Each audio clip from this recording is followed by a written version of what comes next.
नाम है learn right away by Sutapa.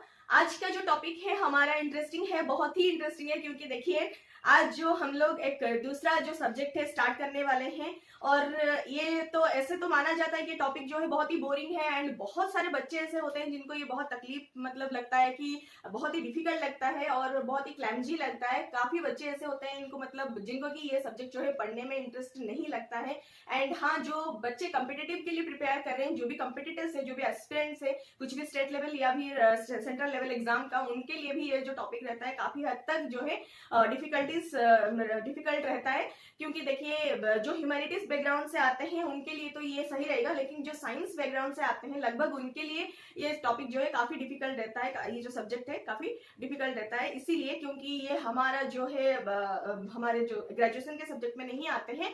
And जो थोड़े बहुत हम लोग अपने स्कूल टाइम में पढ़ते हैं वो किस तरह से काम चलाने लायक हो जाता है। एंड इतना हमारा जो है इंटरेस्ट इस सब्जेक्ट में नहीं रहता है। कहीं ना कहीं ये जो है हमारा इंटरेस्ट के ऊपर ही डील करता है, इसकी वजह से ये बाद में जाके हमें डिफिकल्ट लगता है। ठीक है, अगर अंडरस्टैंडिंग में अच्छा रहेगा, अगर हमें अच्छे से समझ में कोई अब सब्जेक्ट आ जाता है, तो ये बाद में चाहे आप कभी भी पढ़े या फिर उसके ऊपर कुछ भी न्यूज में आए या फिर उसके ऊपर कोई भी बातचीत चले तो भी आपको उस चीज में इंटरेस्ट आता है। अगर कोई सब्जेक्ट जो है आपको समझ में ही नहीं आता है तो ये दिमाग जो है एकदम से इसको अवॉइड करने लगता है, एंड हमारे जो माइंड में ये इम्प्रिंट हो जाता है, नहीं ये तो डिफिकल्ट है, ये मेरे से नहीं हो पाएगा। और आगे जाके इससे रिलेटेड कोई अगर कम्पिटेटिव एग्जाम आता है तो सिलेबस देखते हैं, ये सब्जेक्ट है, नहीं नहीं नहीं ये कम्पिटेटिव तो मेरे से नहीं होने वाला है। और फिर उसके ऊपर कोई न्यूज भी आता है, नहीं नहीं ये न्यूज मुझे समझ में नहीं आएगा। तो इस तरह का जो है माइंड में जो है सिचुएशंस आते रहता है। ठीक है, तो इसको दूर करने के लिए, क्योंकि देखिए आप कोई भी कम्पिटेटिव देने जा रहे हैं या फिर आगे जाके आप एंट्रेंस दे रहे हैं, ऐसे कोई कोई सब्जेक्ट होते हैं और कुछ लोग चाहिए। ठीक है,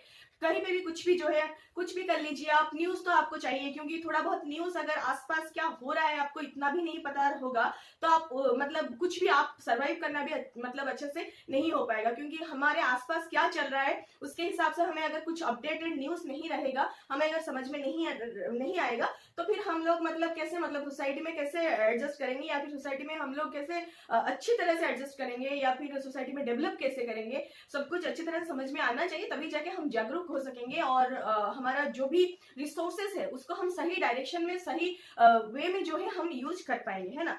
तो इसके लिए जो है आज का जो हमारा सब्जेक्ट है बहुत ही ज्यादा हमें हेल्प करने वाला है, क्योंकि देखिए हम आज से शुरू करेंगे इकोनॉमी का सीरीज। ठीक है, इकोनॉमी जो है 9th 10th and 11th generally जो है 3 क्लास का जो बुक है, ये बच्चों के लिए जितना इंपोर्टेंट है उनके लिए तो इंपोर्टेंट है ही, क्योंकि देखिए ये लोग तो उनका जो सिलेबस है, उनका जो स्कूल का सिलेबस है उसमें ये लोग एग्जाम देने वाले हैं, तो इनको तो कवर करना ही पड़ेगा, चाहे कैसे भी हो, चाहे रट्टा मार के हो चाहे समझ के हो। लेकिन जो लोग कम्पिटिटिव दे रहे हैं उनका किस तरह से स्कूल टाइम जो है जा चुका है, लेकिन अभी ये सब क्या मतलब क्यों पढ़ने वाले हैं ये लोग इसीलिए पढ़ने वाले हैं क्योंकि उनको कम्पिटिटिव एग्जाम जो है क्रैक करना है। तो वापस से उसी जगह पे जाना पड़ेगा, और जो चीज वो लोग स्किप करके आ गए थे, ये डिफिकल्ट है, मेरे से नहीं होने वाला है, चलो अच्छा हुआ इससे पीछा छूटा, नहीं पीछा नहीं छूटा, क्योंकि आप फिर से कम्पिटिटिव देने वाले हैं तो इसको फिर से पढ़ना पड़ेगा। एंड दूसरे तरीके से, जिस तरह से हमें स्कूल में रटाया गया था, या फिर याद नहीं आ रहा तो इस तरह से रटो, उस तरह से रटो, या फिर दोस्तों को देख के हम लोग रट लेते थे, इस तरह से नहीं करना चाहिए। हमें जो है अभी थोड़ा सा अंडरस्टैंडिंग आ चुका है, हम लोग एक एज लेवल पे आ चुके हैं कि हमें अब समझना आ रहा है। ठीक है, तो समझेंगे अभी चीज को अच्छी तरह से समझेंगे, एंड इंटरेस्ट जो है अपने आप आएगा, और थोड़ा थोड़ा करके हम ये तीनों क्लास का जो बुक है कवर कर लेंगे, और एग्जाम में जो है हम आंसर बहुत अच्छे से कर पाएंगे। अब चाहे कोई भी कॉम्पिटिटिव एग्जाम प्रिपेयर कर रहे हो, स्टेट लेवल का हो या सेंट्रल लेवल का हो, ओपीएससी ओएमएस से लेकर के आप यूपीएससी से लेकर के आप सीडीएस दे रहे हो, या फिर आप कोई भी स्टाफ सिलेक्शन कमीशन का दे रहे हो, कंबाइंड ग्रेजुएट लेवल का दे रहे हो, कुछ भी तो आप कोई भी एग्जाम दे रहे हो, आपके लिए जो है ये जो सब्जेक्ट है बहुत ही मतलब नेसेसरी है। इसमें से क्वेश्चंस तो काफी आते हैं, तो बहुत ही कम, थोड़े बहुत आते हैं, कम भी आ जाए, लेकिन ये सब्जेक्ट बहुत कम है। अगर आप इसको अच्छी तरह से समझ लेंगे तो जितना क्वेश्चन आएगा आप अच्छी तरह से कर पाएंगे। एंड इसका जो है बहुत ही बड़ा रोल एक रहता है हमारे करंट अफेयर्स में। ठीक है, अब चाहे कोई भी कॉम्पिटिटिव प्रिपेयर करे हो, आपको करंट अफेयर्स जो है आनी होगी एंड समझनी होगी, पढ़नी होगी डेली बेसिस पे। तो करंट अफेयर के लिए भी आपको चाहिए, क्योंकि करंट अफेयर में जो भी इकोनॉमी से रिलेटेड आ रहा है आपको तभी समझ में आएगा जब उसका बेसिक टर्म्स जो है आपको पता होगा। ठीक है, एंड इकोनॉमिक सर्वे जो है हमारा ईयरली पब्लिश होता है, हमारा बजट जो है वो सब भी समझने के लिए आपको इकोनॉमी का बेसिक जो है पता होना चाहिए। ठीक है, तभी जाके आपको समझ में आएगा। एंड इकोनॉमी का बेसिक्स क्लियर करने के लिए आपको एनसीईआरटी बुक से अच्छा सोर्स कोई नहीं हो सकता। तो इसीलिए हम लोग जो है अभी 9th से स्टार्ट करें, क्योंकि 9th से ही ये बुक स्टार्ट हो रहा है। तो 9th क्लास का जो बुक है आज हम स्टार्ट करेंगे, एंड धीरे धीरे करके हम 9th 10th एंड 11th तीनों का जो भी इकोनॉमी का बुक है हम कंप्लीट कर लेंगे। ठीक है, तो ये है हमारा एक मतलब 9th क्लास का इकोनॉमी बुक का first chapter the story of Palampur. ठीक है, ये एक्चुअली ऐसे लिया गया है, एक पालमपुर नाम से एक विलेज को रिजेंबल करके लिया गया है दूसरे विलेज से, मतलब ऐसे ही समझाने के लिए एग्जाम्पल के तौर पे लिया गया है ताकि अच्छे से हमको समझ में आ जाए। एंड जो बच्चे पहली बार में इसको, मतलब जिन बच्चों के लिए पहली बार में इंट्रोड्यूस हो रहा है उनके सिलेबस में, उनको भी थोड़ा सा इंटरेस्ट आए कि चलो एक गांव के बारे में, कौन सा गांव है, क्या है, थोड़ा सा समझते हैं करके उनको भी थोड़ा इंटरेस्ट आए। ठीक है, इसीलिए इनका मतलब ये जो पढ़ाने जो बुक का तरीका है ये बहुत इंटरेस्टिंग है। तो इसको मतलब इसको बच्चों के लिए तो ये स्टोरी के हिसाब से लिखा गया है बुक में, मैं उस स्टोरी के हिसाब से नहीं जाऊंगी, मैं एकदम क्रक्स के ऊपर आऊंगी और थोड़ा सा मतलब पॉइंट वाइज हम लोग जान लेंगे बहुत ही शॉर्टकट मैनर में एंड ब्रीफ मैनर में, क्योंकि ये जो चीज है बच्चे जो कॉम्पिटिटिव देख रहे हैं उनके लिए भी ये फायदा देने वाला है। तो हमें बस टू द पॉइंट चाहिए एंड जो हमें कॉन्सेप्ट जो है गेन करना है, उसका क्रक्स जो है समझना है। ठीक है, तो चलिए स्टार्ट करते हैं। तो पहला जो है हमारा सम बेसिक्स, कुछ प्रोडक्शन के बारे में हम लोग जानेंगे। तो प्रोडक्शन क्या है, जो भी कुछ हमें चीज मिलता है, चाहे पहनने वाला हो, चाहे खाने वाला हो, चाहे जो भी है हम सामान यूज करते हैं, हमारा फर्नीचर हो, सब कुछ जो है प्रोड्यूस होता है तभी जाके हमें सामान मिलता है। ठीक है, तो ये जो प्रोडक्शन होता है, कहीं पे प्रोडक्शन होता है तो सामान प्रोड्यूस होकर हमारे पास आता है। तो प्रोडक्शन में जनरली चाहिए क्या, ठीक है, तो पहले क्या चाहिए हम लोग वो देख लेते हैं। तो उसको हम लोग क्या बोलते हैं, फैक्टर्स ऑफ प्रोडक्शन। ठीक है, तो प्रोडक्शन में जनरली क्या क्या फैक्टर्स चाहिए। प्रोडक्शन में हमें ऐसे तो 3 फैक्टर चाहिए, चौथा जो फैक्टर है काफी इंपॉर्टेंट है, लेकिन इस क्लास में हम लोग नहीं पढ़ेंगे, 9th क्लास में हम लोग इसके बारे में नहीं डील करेंगे, थोड़ा बहुत इसके बारे में समझेंगे, थोड़ा सा अच्छे से जो है हम हायर क्लासेस में, हायर चैप्टर्स में डील करेंगे। ठीक है, तो पहला जो फैक्टर है हमारा वो है लैंड। आप कुछ भी प्रोड्यूस करने जाएंगे उसके लिए आपको एक फिक्स्ड एरिया चाहिए जहां पे आप कुछ अपना इंस्ट्रूमेंट्स डालेंगे या फिर कुछ करेंगे वहां पे, तभी जाके वो चीज प्रोड्यूस होगा। ठीक है, तो आपको एक फिक्स्ड लैंड जो चाहिए, तभी आप कुछ फैक्टर मतलब कुछ प्रोड्यूस करेंगे या फिर प्रोडक्शन जो है कर पाएंगे। तो ये जो है लैंड जो है, एक एरिया जो है हमारा पहला फैक्टर होता है प्रोडक्शन का। सबसे पहला सबसे बेसिक नीड जो है हमें एक लैंड चाहिए। चाहे आप दुकान भी खोल लें, आपको एक दुकान चाहिए, वो भी आपका लैंड ही हो गया या फिर आपका एरिया ऑफ प्रोडक्शन हो गया। ठीक है, तो ये भी फैक्टर में ही आता है। ठीक है, तो इस हिसाब से पहला जो हमें चाहिए वो है लैंड या फिर एरिया जहां पे प्रोड्यूस होने वाला है। दूसरा आता है हमारा लेबर, जो कि लेबर हमें चाहिए कि हम कुछ भी मतलब प्रोड्यूस करने वाले हैं, तो हम जो भी वर्कआउट करने के लिए हमें ऐसे मतलब जो वर्कआउट कराने के लिए हमें लोग चाहिए, वो सब जो होता है हमारा लेबर होता है। फिर तीसरा जो होता है हमारा फिजिकल कैपिटल। ठीक है, तो हमें एक एरिया चाहिए, एक लेबर चाहिए, मतलब कुछ लोग चाहिए हमें, एंड उसके बाद जो है हमें लोग वेरी कर सकते हैं, कम लग सकते हैं, मतलब ज्यादा भी लग सकते हैं, प्रोडक्शन के हिसाब से लगते हैं। ठीक है, पहला होता है लैंड, दूसरा होता है लेबर एंड तीसरा होता है फिक्स्ड कैपिटल, तीसरा होता है फिजिकल कैपिटल। ठीक है, तो तीसरा जो होता है फिजिकल कैपिटल फिर जो है 2 भाग में डिवाइड हो जाते हैं, एक होता है हमारा फिक्स्ड कैपिटल एंड दूसरा होता है हमारा वर्किंग कैपिटल। ठीक है, तो फिक्स्ड कैपिटल जो होता है हमारा, जो कुछ हमें फिक्स्ड मैनर में चाहिए। ठीक है, अगर आप एक इंडस्ट्री खोल रहे हैं तो वहां पे आपको कुछ इंस्ट्रूमेंट्स जो है फिक्स्ड मैनर में चाहिए। अगर आप कुछ मतलब फार्मिंग कर रहे हैं तो आप के लिए कुछ मतलब बेसिक इंस्ट्रूमेंट्स जो है, जिस तरह का आपको हल जोतना है तो उसके हिसाब से ट्रैक्टर्स हो गया, कुछ मशीन्स हो गया, या फिर जो भी आपका थ्रेशिंग के लिए जो मशीन्स आते हैं या फिर हार्वेस्टिंग के लिए जो आते हैं, ये सब जो है आपका फिक्स्ड कैपिटल हो गया। कुछ इंस्ट्रूमेंट्स जो है आपका फिक्स हो रहा है वहां पे, तो वो जो है फिक्स्ड कैपिटल हो गया। फिर वर्किंग कैपिटल क्या होता है, वर्किंग कैपिटल ये होता है कि जो आपका रॉ मटेरियल चाहिए या फिर जो आपको मनी इन हैंड चाहिए, यानी कि जो रॉ मटेरियल है वो तो वेरी करता रहता है, क्योंकि आपका जितना प्रोडक्शन होगा उसके हिसाब से आपको रॉ मटेरियल चाहिए। फिर रॉ मटेरियल कम होना और बढ़ना भी चाहिए, उसके हिसाब से प्रोडक्शन कम हो रहा है तो रॉ मटेरियल भी कम चाहिए, अगर बढ़ रहा है तो उसके हिसाब से आपको रॉ मटेरियल जो है बढ़ाना भी पड़ेगा। तो ये जो है वेरी करता रहता है, चेंज होता रहता है डिमांड के हिसाब से, तो इसीलिए हमारा जो है ये हमारा वर्किंग कैपिटल में आ रहा है। और दूसरा क्या आ रहा है, मनी इन हैंड, यानी कि हम जो लेबर हायर कर रहे हैं या फिर हम लोग जो रॉ मटेरियल्स खरीद रहे हैं तो उसके लिए हमें पेमेंट भी तो करना पड़ेगा ना। तो ये जो पेमेंट करना रहता है हमें, इसके लिए हमें क्या चाहिए, वर्किंग कैपिटल चाहिए, यानी कि मनी चाहिए। ठीक है, तो मनी हमें इसीलिए चाहिए कि हमें पेमेंट करना है, कुछ खरीदना है, कहीं पे इन्वेस्ट करना है, कुछ इंस्ट्रूमेंट्स खरीदना है, फिक्स कैपिटल भी लेना है, यानी कि इंस्ट्रूमेंट्स भी लेना है, तो कहीं पे इंस्ट्रूमेंट खराब हो जाता है उसको फिर रिपेयर भी कराना रहता है। तो ये सब जो होता है हमारा जो है वर्किंग कैपिटल के अंदर आता है। ठीक है, तो फिजिकल कैपिटल के अंदर 2 कैपिटल आता है, एक फिक्स्ड एंड दूसरा वर्किंग। ठीक है, इतना आप याद रख लीजिए, इतना आपके लिए जरूरी है। एंड चौथा जो है हमारा ह्यूमन कैपिटल, ये भी बहुत जरूरी है, ये हम आगे जाके बहुत अच्छे से पढ़ेंगे आगे वाले चैप्टर में। ठीक है, फिर आता है हमारा फार्मिंग इन पालमपुर। तो ये विलेज में फार्मिंग में क्या क्या हो रहा है इसके बारे में हम थोड़ा सा डिस्कस करेंगे। एक्चुअली ये विलेज के बारे में एग्जाम्पल करके दिया गया है, लेकिन ये लगभग हमारे बहुत सारे स्टेट में हो रहा है।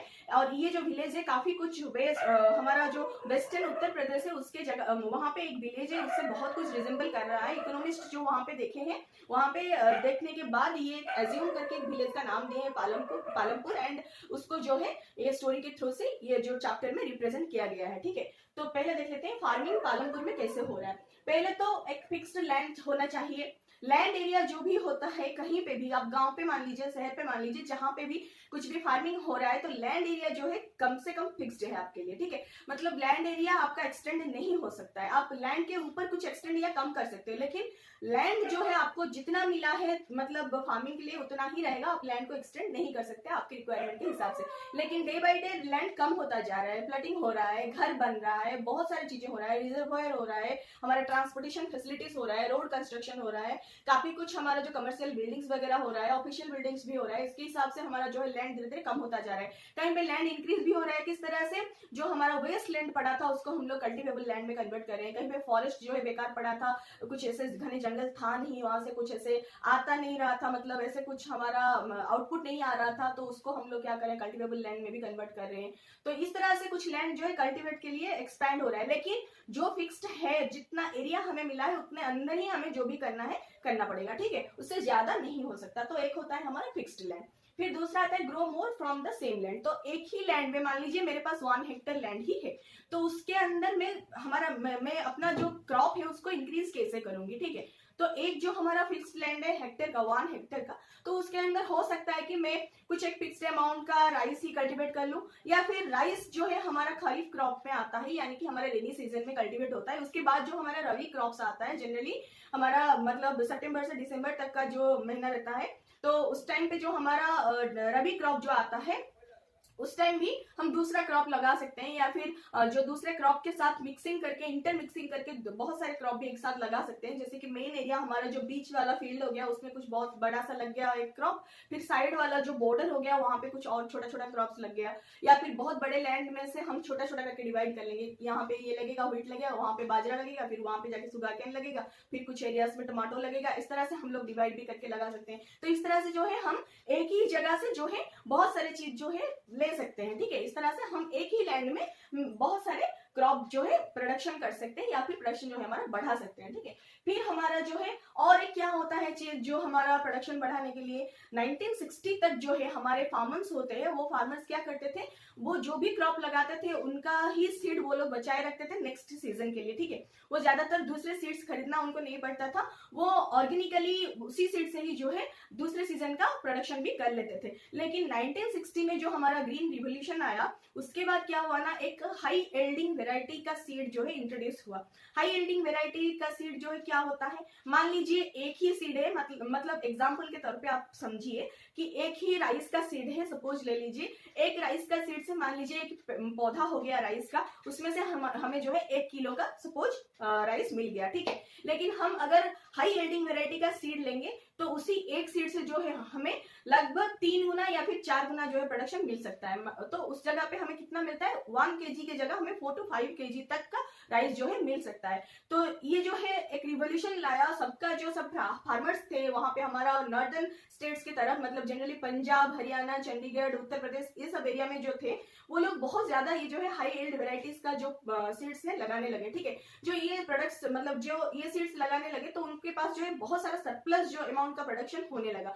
तो उनको जो है बहुत ही अच्छा लगा कि हाँ चलो इतना ही लैंड था हमारा, लेकिन हमारा प्रोडक्शन जो है काफी बढ़ गया, एंड हम जितना रखते थे उससे ज्यादा रख के भी हम बहुत सारा जो है सेल कर पा रहे हैं, यानी कि बेच पा रहे हैं मार्केट में। ठीक है, हम बहुत सारा मुनाफा कमा रहे हैं। तो ऐसा तो नहीं होता है कि कोई एक्शन हो रहा है तो उसका रिएक्शन ना आए। ठीक है, इसका रिएक्शन भी देखने को मिला। इसका रिएक्शन इस तरह से आया कि जो हाई एल्डिंग वेराइटीज का सीड था वो जनरली हमारे पहले सीड से बहुत ही हमारे लिए नुकसानदायक बनने लगा। इस तरह से कि देखिए हमारा पहले वाला जो सीड था वो हमारा काउडोंग एंड जो नेचुरल मैन्योर हमारे लिए ऐसे दूसरे टाइप का जो हम ऐसे ही खुद से प्रिपेयर कर पाते थे उससे ही बन जाता था, और वो जो है हमारा सॉइल यानी कि मिट्टी का जो है उपजाऊ करने का मतलब कैपेसिटी जो है दिन पे दिन बढ़ाता था, और लेस इरिगेशन का जो है रिक्वायरमेंट करता था। कौन सा, जो हमारा पहले वाला सीड था। भले ही हमें प्रोडक्शन थोड़ा कम दे रहा था, लेकिन सब कुछ जो है खुद से हो पा रहा था, उसके लिए हमें बहुत सारा खर्चा नहीं करना पड़ता था। लेकिन यहाँ पे अभी क्या हो रहा है, जो हाई यील्डिंग वेराइटीज का सीड आ रहा है, एक तो आपके पास सीड अवेलेबल नहीं है, उसको आपको खरीदना पड़ेगा, फिर उसके ऊपर जो है अगर कीड़ा ये सब लग रहा है तो आपको हाईली पे करके आपको मतलब बहुत ज्यादा पे करके आपको क्या लाना है, पेस्टिसाइड लाना पड़ेगा, इंसेक्टिसाइड्स लाना पड़ेगा, फर्टिलाइजर्स देना पड़ेगा। ये जो काउडंग वाला मैन्योर वहां पे काम नहीं करेगा, बहुत ज्यादा आपको इरिगेशन भी करना पड़ेगा, रिक्वायरमेंट जो है यहाँ पे बहुत ज्यादा बढ़ गया। और उसके बाद फिर क्या हुआ, उसके बाद जो हम लोग डायरेक्टली सीड्स के लिए, HYV सीड्स के लिए जो हम लोग मैन्योर्स डालने लगे और आर्टिफिशियल मैन्योर्स जो भी पेस्टिसाइड्स या फिर फर्टिलाइजर्स डालने लगे, तो वहां से हम जब वाटर सप्लाई कर देते थे तो मिनरल्स उस पर जो भी होता था, फर्टिलाइजर्स में जो भी मिनरल्स होते थे, तो वो पेड़ को जितना चाहिए वो तो चला जाता था, जितना नहीं चाहिए होता था वो क्या होता था, मतलब वो परकुलेट होके सॉइल में नीचे ग्राउंड वाटर तक चला जाता था, या फिर ऊपर से ड्रेन अप होके आके हमारा जो सोर्सेस होता है, वाटर सोर्सेस वहां पे मिलने लग रहा है, ठीक है। तो मिलने लगता है तो उसमें क्या होता है, हमारा वाटर जो है गंदा हो जाता है, हमारा वाटर जो है फिर टॉक्सिक होने लगता है बाद में, ठीक है। ये सब जो है हमारे वाटर को भी खराब कर रहे हैं, जो भी पीने लायक और नहीं रहता है, फिर जाके बाद में वाटर से भी बहुत सारे डिजीजेस क्रिएट होने लगते हैं। तो इस तरह से जो है हमें साइड इफेक्ट्स देखने को मिला। और फिर ये भी साइड इफेक्ट्स आया कि जो फील्ड में एक बार HYV सीड्स लग गए, उसका जो है फिर प्रोडक्शन कैपेसिटी जो है बहुत कम होने लगा, मतलब उसी एरिया में आपको जो है और ज्यादा फर्टिलाइजर यूज करेंगे। मान लीजिए ये साल जो है आप 1 kg का फर्टिलाइजर यूज किए थे, तो अगले साल जो है आपको और ज्यादा फर्टिलाइजर यूज करना पड़ेगा। और जहां पे HYV सीड लग गया वहां पे फिर वो सॉइल का जो है फर्टिलाइजिंग, मतलब वो फर्टाइल नहीं रहता है, वो इतना उपजाऊ नहीं रहता है, तो वहां पे आप नॉर्मल ऑर्गेनिक मैन्योर जो है यूज करेंगे तो काम नहीं करेगा। और दूसरा जो आप अपना जो खुद का जो सीड्स रखेंगे कलेक्ट करके, तो वो भी वहां पे उतना प्रोडक्शन नहीं देगा। तो ये सब जो है हमारा सॉइल के ऊपर भी हार्म करने लगा, ठीक है। ये सब जो है साइड इफेक्ट इसका देखने को मिलने लगा। लेकिन क्या करेंगे, जहां पे ये हो चुका है तो वहां पे ये लोग उसी पे ही डिपेंडेंट मतलब रहेंगे, क्योंकि उनके लिए और दूसरा कोई तरीका अभी हो नहीं सकता है ना। तो ये था उसका साइड इफेक्ट। फिर सस्टेनेबिलिटी ऑफ लैंड जो आता है, ठीक है। तीसरा जो पॉइंट है पालमपुर में जनरली हाई यील्ड वेराइटी का सीड सब लोग यूज नहीं करते थे, तो जो लोग यूज करने लगे उनको फिर इस तरह का खर्चा बहुत ज्यादा आने लगा। फिर उसके बाद से हमारा क्या क्वेश्चन अराइज होता है, लैंड सस्टेनेबिलिटी, मतलब वो जो लैंड है उतना सस्टेनेबल नहीं रहता है, आगे जाके प्रोडक्शन इतना नहीं देगा, क्योंकि सॉइल का जो फर्टिलिटी है वह धीरे धीरे करके कम हो रहा है, क्योंकि हमारा जो फर्टिलाइजर यूज करना रहता है, पेस्टिसाइड एंड इंसेक्टिसाइड होते हैं, वो हमारे सॉइल में होने वाले जो हमारे नेसेसरी माइक्रोब्स एंड जो बैक्टीरियाज होते हैं, जो कि हमें जनरली चाहिए, नाइट्रोजन फिक्सेशन के लिए चाहिए, या फिर रूट्स डेवलपमेंट के लिए चाहिए, या फिर नेचुरली हमारा प्लांट का जो रेजिस्टेंस के लिए चाहिए, या फिर कुछ भी ऐसे आप मान सकते हैं, तो जो नेचुरली अवेलेबल चीजें होता था वो भी मर जाते थे। तो इस हिसाब से हमारा लैंड का सस्टेनेबिलिटी जो है धीरे धीरे करके कम होने लग रहा है, ठीक है। फिर आता है हमारा डिस्ट्रीब्यूशन ऑफ लैंड जो डिस्ट्रीब्यूशन हुआ है, कहीं पे भी आप देख सकते हैं, देखिए जहीं पे मतलब जहां पे फार्मिंग हो रहा है, आप थोड़ा सा वहां पे जाके कभी विजिट करेंगे तो आपको देखने को मिलेगा कि जो लोग मतलब ज्यादातर खेत पे काम कर रहे होते हैं, उनका खुद का लैंड इतना नहीं होता है। हो सकता है उनके पास हो लैंड, लेकिन बहुत ही कम होता है, लेकिन जितना उनके पास होता है उनसे अगर वो करेंगे प्रोडक्शन एंड मतलब इतना प्रोडक्शन आएगा कि उसमें उनका घर का जो है चलना भी मुश्किल हो पाएगा, ठीक है, मुश्किल रहेगा, क्योंकि बहुत कम जो लैंड होता है जनरली वो लेबरर के पास होता है, जो लोग फार्म में काम करते हैं उनके पास इतना नहीं होता है लैंड जिनके पास होता है वो लोग खुद नहीं काम करते हैं, उनके पास जो है लेबरर बहुत होते हैं जो कि उनके फार्म में जो है काम करते हैं, ठीक है। तो ये जो डिस्ट्रीब्यूशन ऑफ लैंड है बहुत ही अनइवन है, और जिनके पास लैंड नहीं होता है या फिर बहुत कम होता है, वही लोग जो है लेबर बन के जाके जिनके पास बहुत ज्यादा लैंड होता है उनके लैंड में काम करते हैं, वो जो कि बहुत बड़े बड़े फार्मर्स होते हैं, ठीक है, या फिर बहुत बड़े बड़े रईसदार होते हैं, या फिर आप जमींदार मान सकते हैं, या फिर मनी लेंडर्स मान सकते हैं, उनके पास जो है बहुत ज्यादा लैंड होता है। और ये लोग जो है जिनके पास लैंड नहीं होता है या फिर बहुत कम होता है, ये लोग जाके वहां पे लेबर के तौर पे काम करते हैं, ठीक है। तो फिर आता है हमारा प्रोविजन ऑफ लेबर। तो लेबर जो है मतलब हमें चाहिए, क्योंकि देखिए जिनके पास बहुत सारे लैंड है वो तो नहीं कर पाएंगे, तो उनको जो है लेबर चाहिए, तो लेबर के लिए वो लोग जो है पेमेंट करते हैं। जो जिनके पास कम लैंड है, जो फार्मर्स जो है जिनके पास खुद का लैंड नहीं है, या फिर जो कम लैंड रखते हैं, उनका जो फार्मिंग अगर उतने ही लैंड पे वो लोग करेंगे फार्मिंग, तो प्रोडक्शन तो बहुत कम आएगा, उसमें से उनका घर तो चलना मुश्किल होगा, और बेचेंगे क्या, ठीक है, तो सरप्लस उनको भी नहीं मिलेगा। तो उनको जो है अपना जो फैमिली है उसको चलाने के लिए उनका जो खर्चा है मेंटेन करने के लिए उनको जाके दूसरी जगह पे काम करना पड़ता है, ठीक है। तो दूसरी जगह पे काम करते हैं तो किस तरह से उनको फिर फायदा होता है, तो ये जो काम करने लगते हैं वहां पे दूसरी जगह पे, जैसे कि रेनी सीजन में हमारा क्रॉप सीजन, जो हमारा खरीफ क्रॉप्स का सीजन आता है, तो वहां पे जब सोइंग टाइम आता है, जहाँ जिस टाइम हमारा हार्वेस्टिंग हो रहा है, तो उस टाइम ये लोग लेबर बन के जाते हैं और उस टाइम उनको क्या होता है ना, डेली वेजेस के हिसाब से कुछ पैसा मिलता है या फिर कुछ क्रॉप जो है काइंड के हिसाब से मिलता है, ठीक है। इस तरह से जो है इनको शेयर मिलता है या फिर पैसा मिलता है, जिससे इनका जो है फैमिली जो है आगे चल पाता है, ठीक है। तो इस हिसाब से उनको जो है फायदा होता है दूसरी जगह पे काम करने से। एंड फिर नेक्स्ट पॉइंट जो है हमारा कैपिटल नीडेड इन फार्मिंग। तो फार्मिंग के लिए कैपिटल भी चाहिए। जो स्मॉल फार्मर्स होते हैं उनके पास इतना कैपिटल नहीं होता है, तो उनके पास जब कैपिटल नहीं होता है, दूसरे जगह मतलब वो दूसरे जो मनी लेंडर्स होते हैं उनसे वो लोग पैसा मांगने जाते हैं, तो उनका जो है बहुत हाई इंटरेस्ट रहता है, तो जिसकी वजह से वो लोग क्या करते हैं ना, इंटरेस्ट तो छोड़ो, मतलब पहला जो पैसा तो छोड़ो, इंटरेस्ट भी नहीं सही से पे कर पाते हैं, और फिर दूसरे टाइम जब पैसा मांगने जाते हैं तो क्योंकि पहला दिया हुआ लोन रिपे नहीं होता है, तो वो लोग बाद में फिर से पैसा मांगने जाते हैं तो पैसा भी नहीं मिलता है। तो इस हिसाब से जो है छोटे छोटे फार्मर्स होते हैं बहुत ही परेशान हो जाते हैं। एंड ऊपर से जो बड़े फार्मर्स होते हैं उनको बहुत ज्यादा ही मतलब प्रॉफिट रहता है, क्योंकि ये बहुत ही कम वेज में जो है इनको काम करा देते हैं, क्योंकि सबको पैसा चाहिए रहता है। जो छोटे फार्मर्स रहते हैं तो इनको अपने बीच में कंपटीशन रहता है कि कम पैसे में भी ये लोग काम करने चले जाते हैं, तो इसमें बहुत बड़े फार्मर्स को जो है बहुत मुनाफा गेन होता है, एंड ये लोग जो है बहुत ही कम पैसे में फिर लेबरर हायर कर लेते हैं। छोटे फार्मर्स जो होते हैं उनके पास कुछ पैसा नहीं होता है, वो उधार पे चलते रहते हैं, लेकिन जो बड़े फार्मर्स होते हैं इनके पास बहुत पैसा इसीलिए रहता है क्योंकि देखिए तो बहुत बड़े मतलब जमीन के मालिक रहते हैं, तो बहुत सारा इनके पास जो है सरप्लस क्रॉप्स रहते हैं, जो कि वो मार्केट में जाके बहुत सारे मतलब दुगने तिगने रेट में जो है वो सेल करके सरप्लस क्रॉप को पैसा रखने लगते हैं। पैसा रख लेते हैं तो दूसरे साल में क्या होता है ना, उनको फिर कैपिटल इन्वेस्टमेंट करने के लिए किसी के पास नहीं जाना पड़ता है। जो भी सीड्स खरीदना होता है या फिर मशीन्स लाना होता है या फिर इरिगेशन के लिए कुछ भी बोरवेल्स लगाना होता है या फिर पंप सेट लगाना पड़ता है, जो भी करता है ये खुद से कर लेते हैं, क्योंकि इनके पास जो है कैपिटल बहुत सारे होते हैं सरप्लस क्रॉप को बेचकर, ठीक है, जो कि हमारे छोटे फार्मर के पास अवेलेबल नहीं रहता है। इसीलिए ये लोग जो है बड़े फार्मर्स के पास जो है काम करने के लिए जाते हैं। फिर जो आता है sale of surplus farm products. ये जनरली छोटे फार्मर्स के लिए पॉसिबल नहीं है, बड़े फार्मर्स जो है उनके लिए ही ये पॉसिबल है, जिनके पास बहुत ज्यादा सरप्लस अमाउंट का प्रोडक्शन रहता है। वो लोग इसको बेच के जो है काफी सारे पैसे जो है इकट्ठा कर लेते हैं, और जो कि उन्हें दूसरे साल में फिर से प्रोडक्शन में जो है हेल्प करने लगता है, मतलब वर्किंग कैपिटल के हिसाब से, ठीक है। लेबर हायर करना होता है, मनी इन हैंड चाहिए, रॉ मटेरियल्स लाना है, ठीक है, ये सबके लिए जो है उनको फिर वर्किंग कैपिटल के हिसाब से दूसरे साल में जो है हेल्प करने लगता है। फिर नॉन फार्मिंग एक्टिविटीज क्या होता है, तो नॉन फार्मिंग एक्टिविटीज में हम क्या देख सकते हैं, एक जगह पे गांव पे या फिर कहीं पे भी। आप शहर पे जाएंगे तो थोड़ा डिफरेंट आपको देखना पड़ेगा कि देखिए लोग जो है कहीं कंपनीज में जॉब कर रहे हैं, एमएनसीज में जॉब कर रहे हैं, कुछ दूसरे जॉब कर रहे हैं, गवर्नमेंट का जॉब कर रहे हैं या फिर प्राइवेट जॉब्स कर रहे हैं, या फिर कुछ भी ऐसे अपना खुद का एंटरप्राइजेस है, एंटरप्रेन्योर्स है, तो ये सब जो है आपको शहर में देखना पड़ेगा।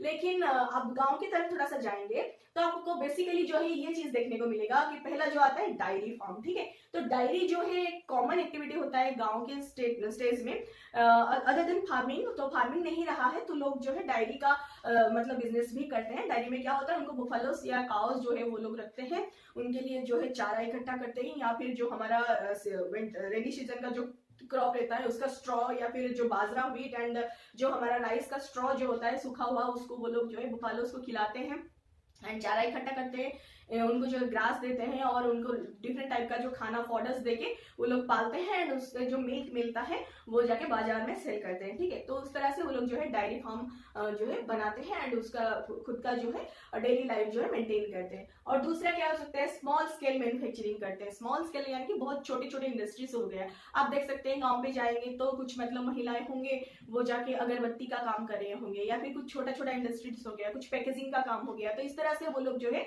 काम करते रहते हैं। बहुत ही स्मॉल स्केल इंडस्ट्रीज होते हैं, ठीक है। फिर आता है शॉपकीपर्स इन पालमपुर। तो पालमपुर में शॉपकीपर्स भी बहुत ज्यादा हैं। तो शॉपकीपर्स में वो लोग छोटे छोटे दुकान में कुछ सामान रखे हुए हैं एंड छोटे छोटे दुकान खोल के बैठे हुए हैं घर पे, ठीक है। तो बहुत ही छोटे शॉपकीपर्स भी होते हैं वहां पे, other than farming and diary and small scale businesses, ठीक है।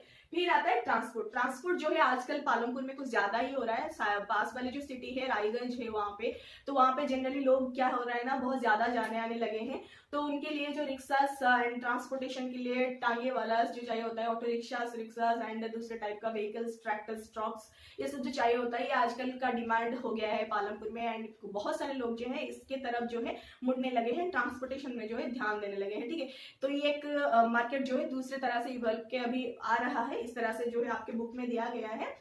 तो ये है मतलब आपका जो 9th क्लास का बुक था, बच्चों के लिए था, इसीलिए उनका थोड़ा सा कॉन्सेप्ट क्लियर करना था, इसीलिए थोड़ा सा एक्सप्लेन करना पड़ा। अदरवाइज आप अगर किसी कम्पिटिटिव के लिए एग्जाम के लिए प्रिपेयर कर रहे हैं तो आपके लिए इतना थोड़ा सा पॉइंट्स कुछ याद रखना है, ये बस आप याद रख सकते हैं कि फैक्टर्स ऑफ प्रोडक्शन क्या क्या होता है, फिक्स कैपिटल क्या होता है, वर्किंग कैपिटल क्या होता है, फार्मिंग में हमें क्या क्या चाहिए होता है, एंड उसका प्रोज एंड कॉन्स क्या क्या होते हैं। ठीक है, शायद ये मेंस में हमें काम में आ सकता है, या फिर हम इसको करंट अफेयर के साथ रिलेट करके जो है मेंस का आंसर फ्रेम कर सकते हैं। ठीक है, या फिर इसके ऊपर कोई एडिटोरियल आ सकता है तो उसके ऊपर भी हमें थोड़ा सा पॉइंट मिलेगा लिखने के लिए। तो इस तरह से आप रिलेट करके जो है पढ़ाई का यूज कर सकते हैं। कुछ नहीं तो भी आपका जो बेसिक फंडामेंटल जो है धीरे धीरे क्लियर होता जाएगा। तो आगे जो हमारा भास्ट टॉपिक्स आता है 11th के बाद, जो हम कुछ टेक्स्ट बुक्स अगर रेफरेंस बुक अगर स्टडी करें या फिर टेक्स्ट बुक्स अगर स्टडी करें इकोनॉमिक्स के बारे में, तो ये हमारे लिए इजी रहेगा, हम इतने अगर फंडामेंटल से अच्छे से समझ लेंगे तो।